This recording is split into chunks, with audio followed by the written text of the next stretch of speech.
We're super excited to be here. We feel very, very honored. Thanks so much, Adobe, for having us. It's a pleasure to be here. And I want to give a big shout out to all of you people who made it to our talk this early. For us, it's not a big deal. We're still a bit jet lagged, and it feels like lunchtime for us. I think back in Europe, nobody would even think about attending a conference this early. So thanks so much for making it out here. Really appreciate it. So we're FOREAL. We're basically a studio for illustration, art direction, and animation.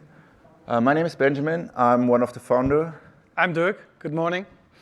Yeah, and for all the people who have actually no idea what we're doing, we prepared a little show reel for you. So here we go.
Thank you.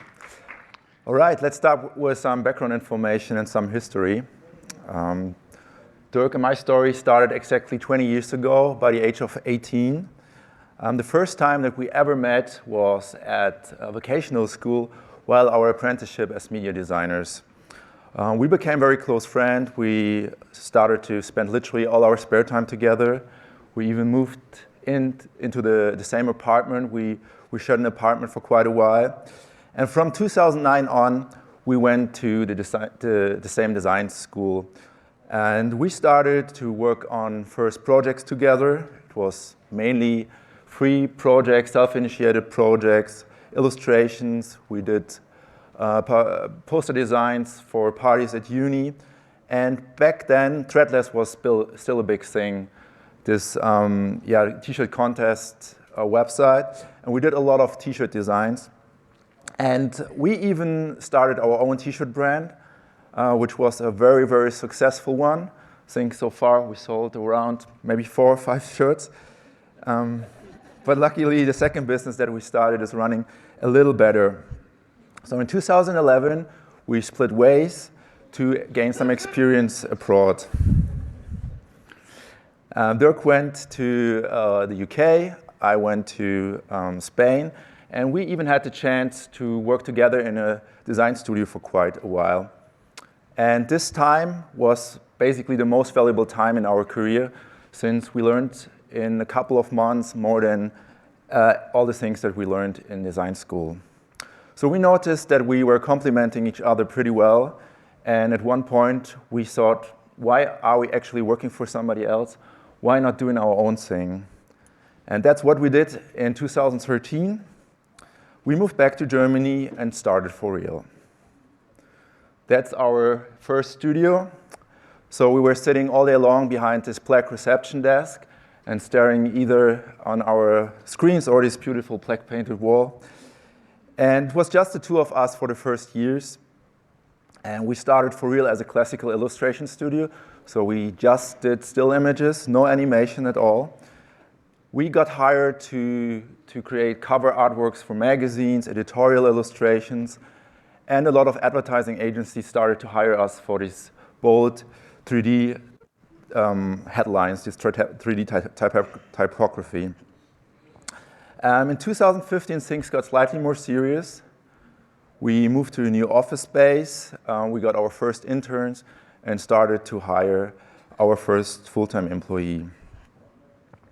Projects and clients got also slightly bigger, but we're still mainly working on still images. So more than 13 years later, a lot of things have changed. In 2019, we moved again to a bigger studio. Now we have that huge space just for ourselves. Before, we were sharing it with some other artists in our hometown. And not only the studio space got bigger, the client and our team as well. So nowadays, we're working more on bigger advertising campaigns, and pretty much everything is animated that we do nowadays. And all that stuff can, of course, not just done by the two of us. And it means that this two-man show that we started back in 2013 turned into a team of 9 people today. And that's basically our in-house core team. Here are a few glimpses of our studio life. So most of the time, we're behind our workstations, but during lunch break, our team occupies the conference room to play Super Smash Bros. The guys in the studio, they're all obsessed with it. And every now and then, we escape the screens for some fun stuff. We go to design conferences or to amusement park or a pub or whatever. And yeah, and as most of you, we also do a lot of video calls. And every time we speak to a new client, the people on the other side ask us, yeah, guys, where are you located? Where are you from? And we say, well, we're located in Germany. And I swear in 9 out of 10 cases, the people on the other side reply, well, Berlin, I fucking love Berlin. Berlin is awesome, so much culture, such a vibrant city. We love the Berghain, all these things. But the truth is that we're actually located on the opposite side of Germany in a little city called Trier. And Trier is not just only from a geographical point of view, the opposite of Berlin, also in terms of culture, size, and pretty much everything. And we claim to be the oldest city of Germany, and that means we have a lot of Roman stuff in our hometown, and all the year the city is packed with tourists, and especially old people love to spend their vacation in our hometown. All right, I think that's enough about our background for now, so let's come to our main topic today. Okay, our main topic today, from sketch to scroll stop. We choose it actually to make our talk a bit more tempting. We picked the phrase scroll stop on purpose because it's nowadays in every client briefing. And to be honest, we don't like it that much because it's reduced creativity just to get attention and that fast. So it's a bit of clickbaiting, to be honest. We won't present you like this kind of single magic technique for scroll stopping content. But let's start at the very beginning. Where do you get your inspiration from? It's probably the most standard and the most boring. Every creative gets asked. It's also a bit of clickbaiting. But yeah, let's address this. For a lot of commercial jobs, we have our perfectly streamlined production pipeline, one step after another, basically producing what's in the client briefing. But when it comes to our own idea brainstorming, it's a bit more chaotic. We're talking a lot of stuff. We make sketches. We collect random stuff online. We do not have that single working receipt for our source of inspiration, but if we would need to break it down to something more digestible, I think we would put this here on a nutrition label. It's a healthy mix of collaboration, sketches, and random internet trash. So it's not about that single genius sparks that hits us. It's more like cooking, mixing everything together until something sticks. So our first project we want to show you today, Gun and Style, it's one of those personal projects which is a prime example on how weird and chaotic our creational process can be. And starting point for this one here is a post on Instagram. And what you see here is the pubic hair of a German artist, Sigmund Freud. I'm sorry, you're probably thinking those weirdo Germans, but it really caught our attention. This is, to be exact, his 2018 pubic hair. And he preserved it again a year later in 2019. Colors have slightly changed. We thought, what a funny concept, we need to follow this artist. And while we were following him, we stumbled a while later across another post. This one here is called Black Friday. It's very simple and very graphic. And using these brands as a cultural comment in art is a thing which we really like, especially if it's funny.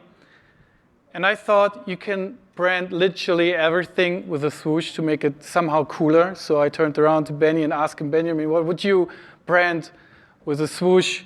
And he answered me instantly, a coffin, why not? So the idea of the first project I'm just showing you is just seeing something on Instagram and then talking a bit of. So we refined the sketch here. We even took those iconic air pads from the Air Max, pasted in the coffin, so you're super comfortable when you're laying in there, dead. This is a bit of insight how the 3D model looked like, and this is the final piece which came out in the end. So now something happens. Every time we have that one single idea, we search for a way to make it more into conceptual, serious, and give it a name. So we named this one Gun and Style, and we thought, what else could there be? And we chose the urn and upgraded it with some classy Italian luxury. We thought this could need a bit more of environmental storytelling, and we thought, well, wealthy Gucci people would place their dead relatives on such a table. And after that, we went even more into the realm of fashion and chose the Adidas body bag. Here, the morgue, ready for an autopsy, and we flavored the environment a bit with the Adidas original store vibes. And we published those 3 pieces. And after publishing them, a friend of ours sent us this following screenshot here. And it says, Mugabe's dead body in an Adidas body bag. And to be honest, we didn't know who Mugabe was back by then. And he seemed to be an African dictator from Zimbabwe who died in 2019 at the age of 95. And he was probably the biggest Adidas tracksuit fanboy ever and the oldest one. And it's even more convincing seeing both images next to each other. And at the same time, an African fact-checking website reached out to us. And they asked us if we produced that image. And remember, that was in 2019, so no AI, no deep fakes. Today, probably nobody would believe that anymore. But back then, when your 3D renderings happened to appear on a fact-checking website, it was like kind of an honor because your renderings looked at least some kind of convincing and realistic. And there's an article in that article which I have to quote it because it's so funny. Adidas confirmed that they don't produce body bags and they don't have any commercial relationship with the current Zimbabwe government or the previous one led by Mugabe. So to sum up, what happened here is, at least from our perspective, a class of pubic hair led to Adidas confirming not producing body bags. Which brings me back to our source of inspiration. All of our personal projects, they're like kind of that bouncing ball in our studio, and every bounce changes the creative direction and the shape of the idea, which is actually very standard to a lot of creative. And this has been also addressed by the artist Chuck Close, who has a very great quote, "Inspiration is for amateurs, the rest of us just show up and get to work." And all the best ideas come out of the process. So, but if we appear at work, we don't need and briefing to start working. Between all of our commercial projects, we work on self-initiated and free projects, and these are a big part of our creative output, and they serve as a creative and artistic playground. So another self-initiated project we had without any brief is a thing here called Boom, and here this kind of unplanned inspirational process led to even a very successful commercial job. So starting point this time is probably the most obvious place you can think of. It's Pinterest, and between these ugly boxer shorts, advertisements, and a pimple remover, something caught my eye. It was the work of this Lithuanian artist, here I hope to pronounce him right, Srukas Aliljonas. And I really loved the work he did. And these kind of 2D artworks always serve us 3D artists as a great source for compositions, for color combinations, and proportions. And we thought we want to do like an own interpretation in our own style of that. And we just wanted to give us like 2 hours of execution time. So we took a model from an already done commercial job, cut off the head, placed some primitives on it, sculpted a bit on it, defined the composition with the face. One of the first renders looked like this, still had a bit of a stupid expression, and the final one came out like this. And again, we created something which really resonated with us, and we thought, let's turn this kind of image into more conceptual illustration series. And we repeated that process. So we took already existing assets from which we had in our library and combined them with sketches. This one turned out like this. And we also took like photos as a reference and to define the composition. And with all of them, we added this kind of warm, indirect light to them to give them that signature feel that they come up as an illustration series. And after that, we made a case out of it and put it on Behance. And after publishing it, it got the attention of an agency from New York. An agency, Mullen Love, they reached out to us because they were searching for some illustrators for a new campaign for the Brooklyn Film Festival based on our illustration. So our guy with the exploding head was a clear reference for them. Their theme was something to offend everyone. So Brooklyn Film Festival prides themselves that they don't censor their filmmakers and allowing them to express themselves. And we created all the illustration for the poster series, so you can see our final output of that collaboration with that agency. So even if we had that Boom project before, there was still a lot of exploration, sketching, and testing involved. So you can see here an overview on all the sketches and iterations we had within that process. And even if the client has that clear vision and already a reference from a work of ours, we think it's crucial to explore alternative options and serve a wide range of possibilities. And here you can see we end up more final and here. What happened here is with our personal Boom project, we found something quite interesting, made our own interpretation out of it, remixed it, and in the end, it led to a very unique and ownable campaign, which got even used here at Times Square and won several awards.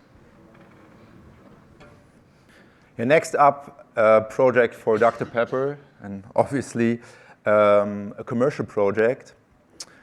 And this also was very, very heavily driven by sketches and playful explorations. So an ad agency from London approached us with a super simple and I guess the most open brief that we ever received. Basically, they asked us to translate Try More Weird into a series of 12 GIFs and stickers for Giphy. This infographic was also part of the brief, and their way of explaining what kind of humor they wanted. So they asked for a big chunk of funny, like a good dose of weirdness and a bit of what sprinkled on top. So basically, it sounded like the perfect FOREAL recipe. And to find the right kind of wrong, we started to do some research. So we were digging through memes and internet oddities, and the goal was to find that very tiny sweet spot between to find the sweet spot between funny and too far. So after soaking up all that internet nonsense like a sponge, we made our first sketch. And then we did another one, and we did a few more. Actually, we did many more. And at this point, we were on the roll, and every dumb idea was welcome. The weirder, the better. So 2 days later, we ended up somehow with over 100 sketches. And the client didn't really expect that and was a bit overwhelmed and had a hard time choosing. So the first pick from the client was this one. So basically, a self-licking soda can. We started to turn the sketch into 3D. So for the tongue, some super basic box modeling, no rocket science here. And we took a 3D model of a standard can, simplified the label, the original label, placed it on the can, placed also the tongue that we did before, and very quickly we had our first diaphragm ready. Then, of course, the best part, we made it move, we animated this thing, and voila, the first GIF was done. Another pick from the client, this snake character, and this body was inspired by Gary from SpongeBob, but with a can instead of the shell. Well, yeah, and at this point, I would like to introduce you to Konsti of our team. He's one of our 3D wizards, and the guy who actually makes our ideas possible. So he loves building like smart setups, presets, all those invisible things that ensures that everything is running perfectly and smooth while production. And he also ensures that nothing ever crashes, at least, yeah, almost never. But the thing is, he tends to over-engineer things.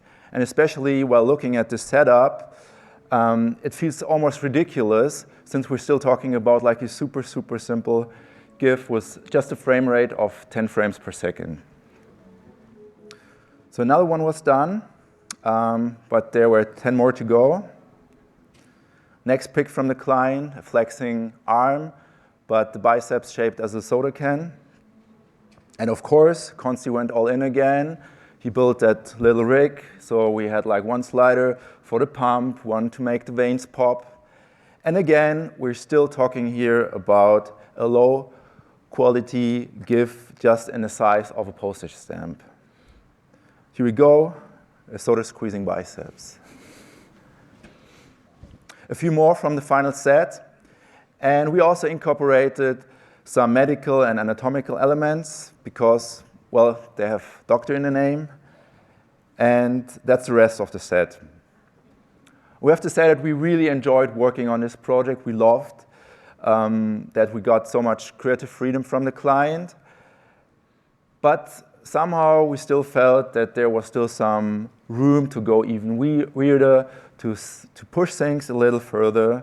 So the project was done from the client side, but we didn't want to stop here. So when we look back at all our sketches, we noticed that just a very few of them saw the light of a day. So we basically were sitting on some kind of gold mine full of FOREAL weirdness, which I just were waiting to get turned into a self-initiated project.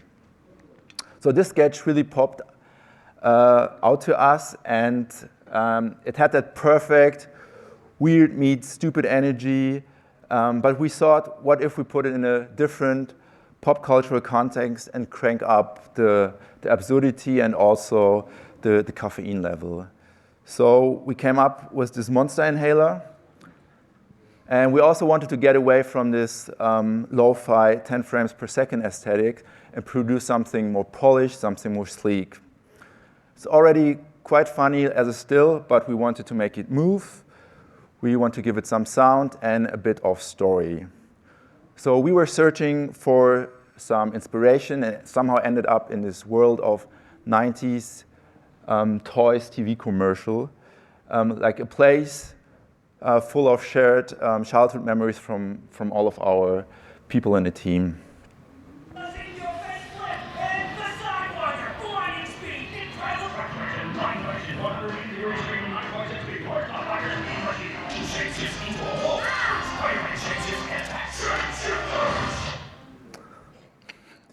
Yeah, we were hooked by the over-the-top energy, those wild guitar riffs, the crazy fast cuts, and this chaotic voiceover that was just way too much. And there were these ending sequences.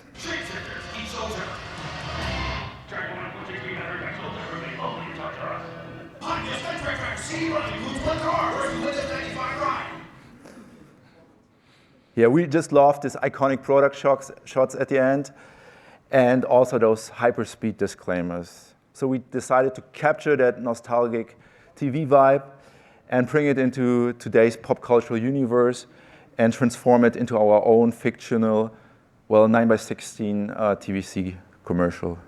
Sick of weekend haters? Time for a boost. Try this one, charged with monster energy. Let's keep using the 13. Yeah, we posted this thing on Instagram, and for the first 2 days, nothing really happened. But then I got a text message from Tim, one of our artists who was actually heavily involved in this project, and said, like, Benjamin, this thing, I think it's going viral. So a few days later, this thing went crazy. So we had over 50 million views, 2.8 million likes, 12,000 comments, and half of the people they were just asking if it was real and were curious where to get it, while a few more people just wanted to have the white monster ultra flavor instead. So, and then we noticed that we also apparently wasted over 8 years of people, lifetime.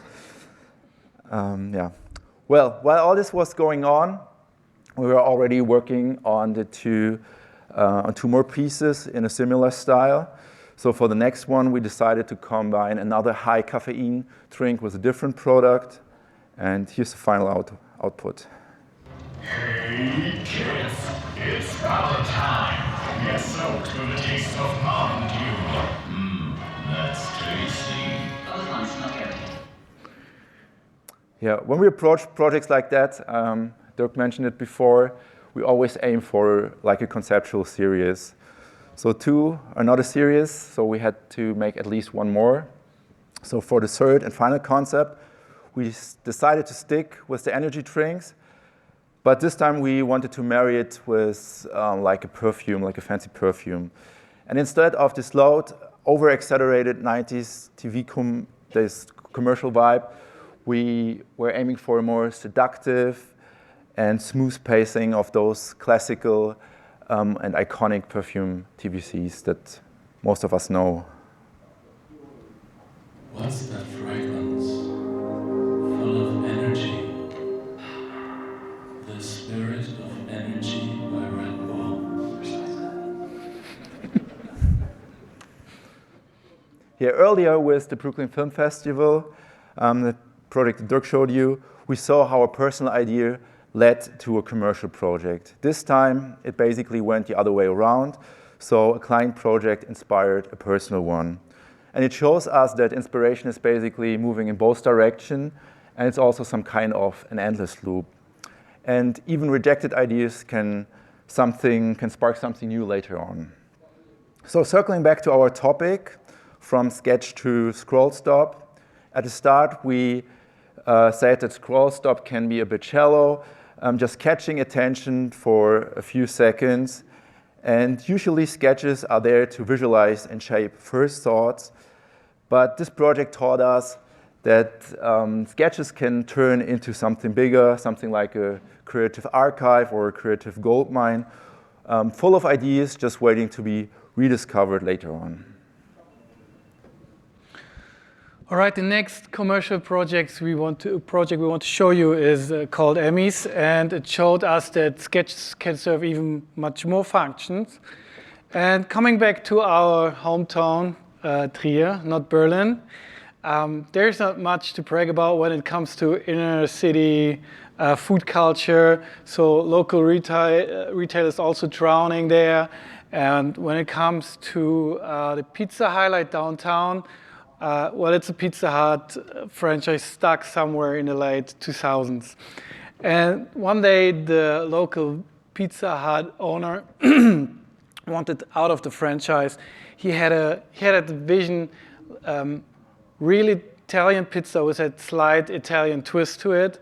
And he was heavily inspired by his mother-in-law for that recipe, who was named Emmy. So he made the logo himself, and he knew that he probably needs someone professional to help him. So he approached us with a brief that was very straightforward. He said it's Emmys, it's just lower letters, small letters, no red, no green, please no tomatoes, that's all too cliche. And he probably wanted to get away from the Pizza Hut as far as possible. So here's a sneak peek on how that turned out. We have red, we have green, we have a lot of tomatoes in there, and Emmys is complete capital letters.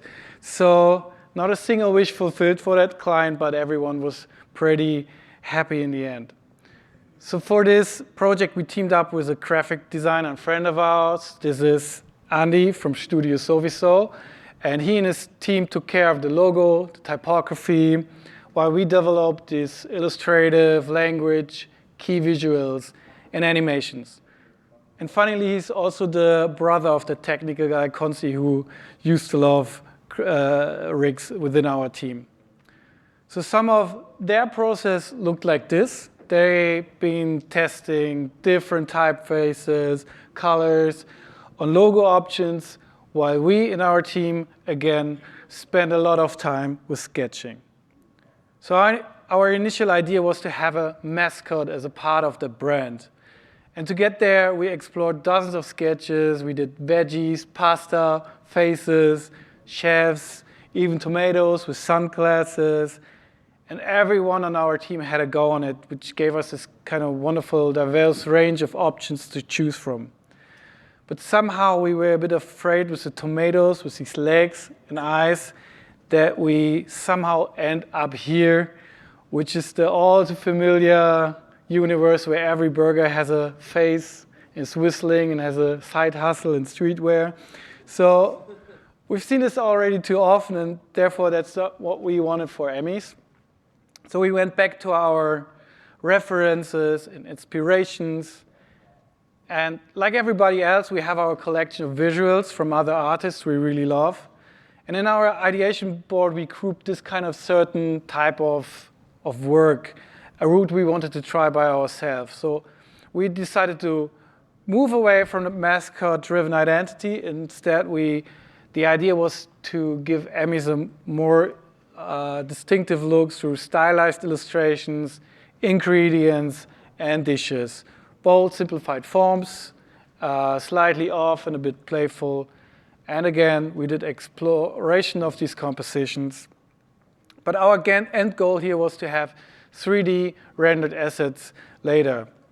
Meanwhile, our graphic designer, Andy, and his team came up with a more final version of that logo. As you can see, all capital letters, red colors. And the graphic design, the logo itself, and our idea for illustration came together really well. So we followed this concept a bit more and turned these sketches into CGI. We kept like bold graphic shapes, the proportions, but focused here on textures, shading, and lighting. And the idea was to make the food look fresh and appetizing. And even in 3D, in the process, after all the sketches, we did some exploring and tested different proportions and angles. We did several testings on what kind of cheese we wanted to show, how abstract a block of cheese can be without losing its cheese identity. And we fine-tuned several ingredients, compositions, until at the very end we had this really wide range of possible assets. All of them with a mix of stylization and realism that gives that brand its personality. So this is quite a common task for us. Instead, creating one single key illustration anymore. It's more about having a huge toolkit of assets which can be used in a design system. And for the brand icon, we took that very geometrical stem of a tomato and just placed it on a flat red background. So we combined here also the idea of that fresh Italian food with this stylized look on it. And then still, we did these endless options of how we can marry the visual branding design system with our illustration design system. One of those outcomes being posters. We ended up using our single objects on big-sized posters and combined them with a bold, simple headline. And the most prominent product in a restaurant, of course, is the menu card, here with some illustration. And for social media, we brought them into motion for some activation. And our goal here was to have them loopable, make them satisfying to look at, give them some playful movement and interaction. And the biggest challenge always with CGI and food, especially within animation, is to keep the food realistic or at least appealing and not look too synthetic. But we managed to bring both to the branding language. So we have that CGI food here on the left side and the real-life photography of the food on the right side. And the line between the real and CGI really blended within that project. As you can see here, these shots are entirely CGI, and they were just to prototype and visualize the assets we're doing. So here we could combine colors and objects and see which products we want to produce in the end. The real interior turned out like this. We had an interior artist we collaborated with who helped us to bring the branding into the place.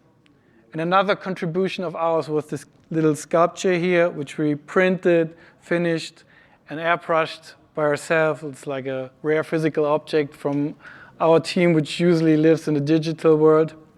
It was very fun. And here again, a final slide for this project, just showing you a bit of the vibe of the restaurant, which we had to shape, again, starting with sketches. And coming back to our today's topic here, the sketch, as we said, it can be much more than that. In this case, it really helped us to explore a distinctive style for that specific brand. So we did not only end up with some scroll-stopping content with those animations on social media, but we also made like a recognizable brand and maybe makes you stop when walking through the city, seeing that stuff and make you want a pizza. Yeah, some years ago, Google, or actually the agency VSA from Chicago, gave us a pretty exciting call.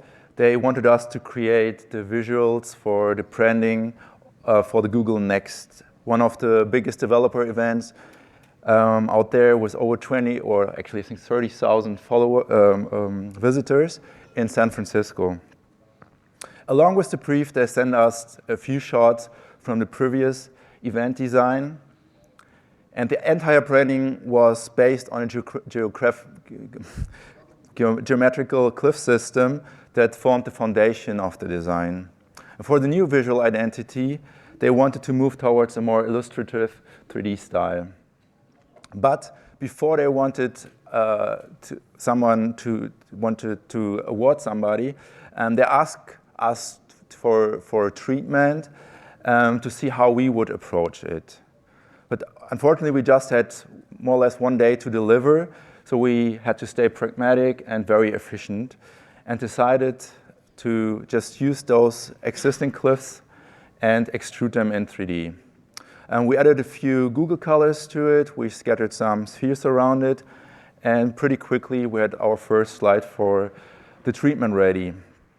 We also prototyped some characters, some stylized characters, and again, we added Google colors, and even on the treatment slides, like the slides where we explained the production pipeline, the workflow, we went all in with Google Colors, so we tried to use Google Colors wherever we could. And honestly, we think that's the main reason why we got awarded in the end, because we used Google Colors everywhere. Because we kind of learned in the past that especially big brands love if you stay on brand. Yeah, when we kicked off the actual production, we started again with the existing cliffs, extruded them, rendered out multiple angles, and we used that as a base to sketch over it on the iPad.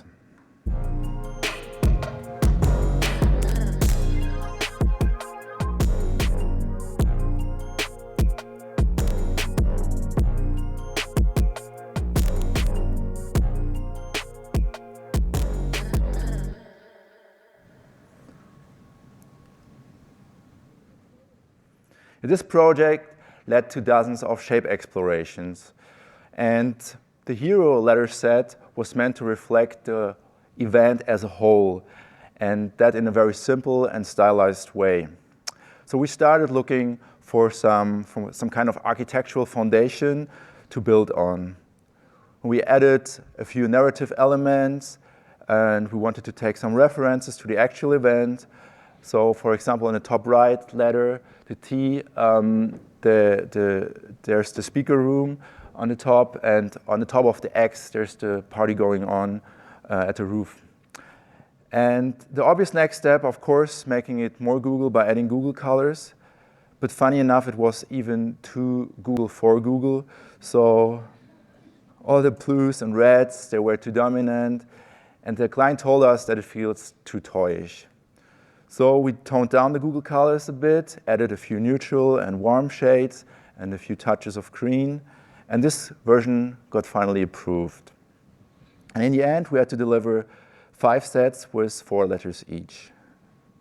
Since the hero set represented the event as a whole, all the remaining letters were meant to highlight a specific branch from the conference.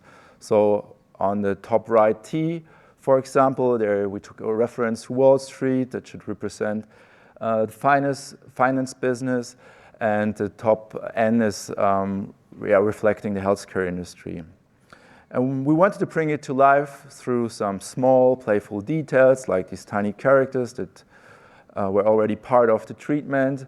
And each set was also meant to be animated for social media and the stage screens at the venue. So back to our main hero set. This was this render of the 3D model as a clay. And on a project like this, it's super, super important for us to have that well communicated in a line sketch before we do anything in 3D. This saves us a lot of time and especially a lot of pain. And if you compare this sketch with the final outcome, you can also see that we stick very, very closely to our sketches. And actually, a lot of those small little details were already locked in at a very, very early stage. And this way, our sketches basically serve as some kind of blueprint for an efficient and straightforward execution in the production process. So here's the full video with all the letters that we did.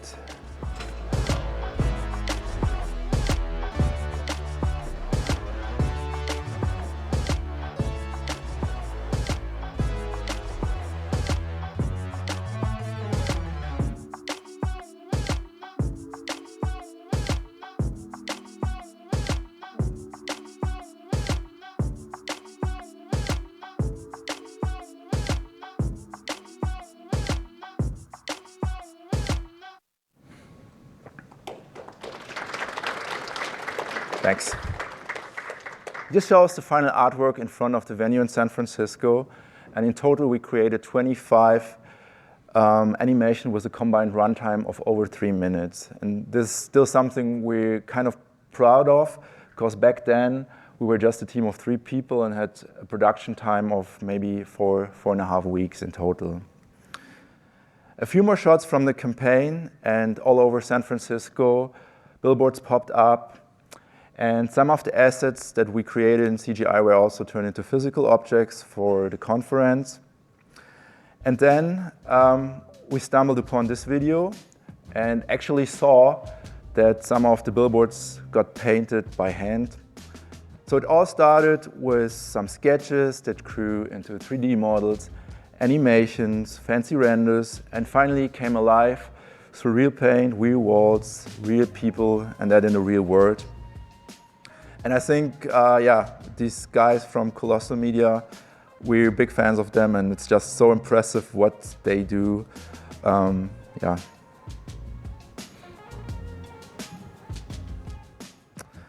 right, circling back to our topic again. So sketches don't help us to shape early ideas and discover new styles.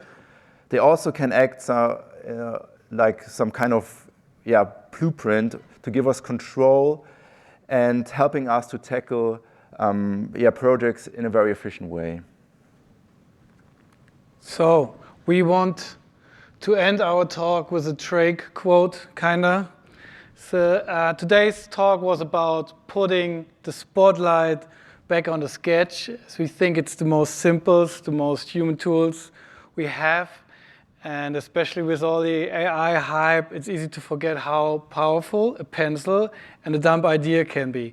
So don't get us wrong, we actually big AI fanboys. We use them tools daily. We're excited about new products and improvement, but we think it's still got its limits. It's very great at remixing, but terrible at surprising. And this is just our reminder to keep that very simple and human, organic part as a part in our creative process. I mean, it's just a part of what we're doing, but I think it's what brought us here at this stage this morning. Thank you. Yes, thanks again to Adobe for having us, and especially for all your attention and your time, and especially coming this early to our talk this morning. We really appreciate it. And we also want to thank our team at home. We're very proud of them. None of this would happen without them. So thanks so much. And this is our handle on the Instagram. So please follow us. Let's be friends.